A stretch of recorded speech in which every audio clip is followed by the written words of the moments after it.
Hello दोस्तों, इस पूरे घटनाक्रम को सुनाने का उद्देश्य किसी का दिल दुखाना नहीं और न ही किसी की भावना को ठेस पहुंचाना है, बल्कि आपको जागरूक करना है, सचेत करना है। ये सारी जानकारी सिर्फ और सिर्फ इंटरनेट के माध्यम से ली गई है। मुंबई का एक हॉस्पिटल है जहां एक 14 साल की लड़की एडमिट है, लेकिन इस हॉस्पिटल की एक अजीब सी बात है कि इस 14 साल की लड़की वाले कमरे में सिर्फ औरत या लड़की ही आ जा रही थी। वहाँ कोई भी लड़का या पुरुष जाति का जाना वर्जित है। ऐसा इसीलिए क्योंकि वो लड़की किसी भी पुरुष को देखकर इतना सहम जाती मानो इसके प्राण अभी निकल जाएंगे। 11 सितंबर शाम 5 बजे इस मुंबई के हॉस्पिटल में भर्ती है और अपनी ज़िंदगी और मौत की लड़ाई लड़ रही है। ये सच्ची घटना है हिंदुस्तान के महाराष्ट्र के पुणे शहर के थाने बनवाड़ी की। ये सच्ची घटना है एक 14 साल की लड़की की, जिसके माता पिता यहीं एक पेड़ पौधे वाली नर्सरी में काम करते हैं। ये बात 31 अगस्त रात 10 बजे की है। इतनी रात को ये लड़की अपने दोस्त से मिलने जाती है और पुणे के एक रेलवे स्टेशन पर पहुंच जाती है। वेट करती है और खड़ी रहती है। तभी एक ऑटो वाला आता है और सवारी के लिए पूछता है। तब ये ऑटो वाला उस लड़की को देखता है और पूछता है, मैडम आपको कहीं जाना है? तब ये लड़की ऑटो वाले से बात करती है। ऑटो वाले की उम्र 30 साल थी। अब ये लड़की सब बातें बताती है कि मैं मेरे किसी दोस्त से मिलने आई हूँ और मेरा दोस्त अभी तक नहीं आया और मेरे मम्मी पापा को भी ये बात नहीं पता कि मैं कहाँ हूँ। वो मुझे ढूंढ रहे होंगे। और लड़की परेशान हो जाती है और बिल्कुल दुखी खड़ी रहती है। अब ऑटो वाला उसे हौसला देता है और वहाँ से चला जाता है, लेकिन 10 से 15 मिनट बाद दोबारा वहाँ वापस आ जाता है और उस लड़की को बोलता है कि जिस दोस्त का तुम इंतज़ार कर रही हो वो लड़का स्टेशन से बाहर खड़ा तुम्हारा इंतज़ार कर रहा है, वो तुम्हें वहाँ बुला रहा है। तो वो लड़की जो काफ़ी वक्त से वहाँ खड़ी थी, उसके साथ ना तो कोई बैग था ना ही कुछ और, तो जाहिर सी बात है उसके पास उससे प्यास भी लगी होगी। इसी बात का फ़ायदा ऑटो वाला उठाता है और पानी ऑफ़र करता है। बोलता है, ये लो पानी पी लो। वो लड़की बोतल लेती है और पानी पी लेती है और जैसे ही ऑटो की तरफ बैठने को बढ़ती है, चक्कर खाकर नीचे गिरने ही लगती है कि तभी उसे ऑटो वाला पकड़ लेता है और ऑटो में लेटा देता है और उसे कहीं दूर किसी सुनसान जगह जंगल से में ले जाता है और उसका बलात्कार करता है और काफ़ी घंटों तक वहीं रखता है। वो लड़की भूखी प्यासी वहीं पड़ी रहती है और क्योंकि उस लड़की को होश ही नहीं था, क्योंकि उसे पानी की बोतल में ऑटो वाला कुछ नशीला पदार्थ जो है मिला देता है। अब ऑटो वाला 2 से 3 घंटों के बाद उस लड़की को वो ऑटो में बैठाता है और उसे एक होटल में ले जाता है और एक कमरे में लेटाकर उसके एक एक करके सारे कपड़े उतार देता है और उस कमरे को बाहर से लॉक करके रख देता है। अब लड़की को धीरे धीरे होश आता है और जब होश आता है तब तक इस लड़की के साथ कुल 12 लड़के बारी बारी से आते हैं और रेप करते हैं। वो लड़की भूख से प्यास से तड़पती रहती है। कोई उसे न कुछ खाने को देता है और न ही पीने को। अब इस वक्त उसे 24 घंटे बीत चुके थे, फिर भी किसी को कोई तरस नहीं आता।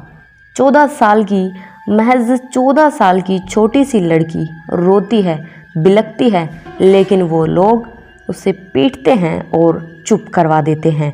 वो बार बार बोल रही थी, और गुहार लगा रही थी, मुझे बख्श दो। लेकिन फिर भी उसका चुप करवाने के लिए वो लोग उसे सीधा इंजेक्शन घोंप दे रहे थे ताकि वो बेहोशी की हालत में रहे, कुछ भी न बोल पाए और किसी को भी बाहर आवाज़ ना सुनाई दे कि अंदर क्या चल रहा है। अब इन 12 दरिंदों में से एक ने इस लड़की पर तरस खाया और इसे पानी पिलाया और कपड़े पहनाकर इसे बाकी सब से छुप छुपाकर मुंबई के दादर रेलवे स्टेशन पर एक ट्रेन में बिठा देता है। और लड़की की ऐसी हालत देखकर वहाँ 2 सफाई कर्मचारी आते हैं और उस लड़की से बात करते हैं और बेहोशी सी हालत का फ़ायदा उठाकर उसे वहाँ से ले जाते हैं और दोनों उसका रेप करते हैं। और काफ़ी घंटों रेप करने के बाद जब उन लोगों का दिल भर जाता है, उसे एक ट्रेन में बिठा देते हैं। अब ये ट्रेन चल पड़ती है और पहुंच जाती है चंडीगढ़। अब ये लड़की चंडीगढ़ रेलवे स्टेशन पर उतर जाती है और किसी एक कोने में सिकुड़कर बैठ जाती है। वहाँ से बहुत सी महिला और पुरुष गुजरते हैं, लेकिन कोई भी उसे नहीं पूछता उसे क्या परेशानी है या वो किस परेशानी से गुजर रही है। कोई एक इंसान भी उसे नहीं पूछता है।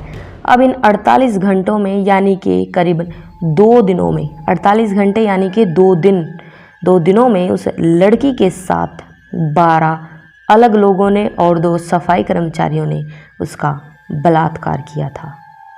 अब वहाँ से एक CRPF का जवान भी गुजर रहा था।